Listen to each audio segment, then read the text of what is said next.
presque au garde à vous pour accueillir deux ministres de la République ou quand Mme Georges Paul-Angevin et M. Bernard Cazeneuve présentent le plan sécurité outre-mer devant policiers, gendarmes, préfets et hauts commissaires des territoires ultramarins, avec pour objectif premier faire baisser entre autres les violences, les atteintes aux biens et les incivilités. Cette situation qui s'est récemment aggravée appelle depuis longtemps la mobilisation des pouvoirs publics. Elle résulte de phénomènes endémiques de délinquance qui se sont enquistés dans les territoires ultramarins depuis 15 ans. Les raisons sont à la fois exogènes et endogènes et chaque territoire concerné présente bien sûr ses propres spécificités.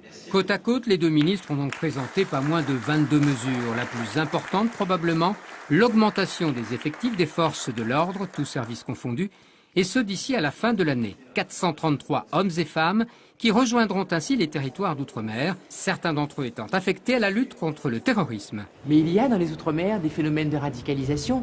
On a quelques informations sur des territoires, y compris des territoires où il y avait un islam extrêmement républicain, extrêmement légaliste. Donc on doit regarder.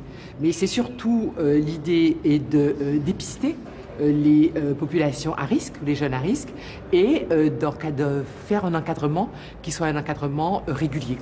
22 mesures avec, on l'a compris, des hommes en plus, des moyens supplémentaires, mais on n'en saura pas davantage sur le coût financier de ce nouveau plan sécurité.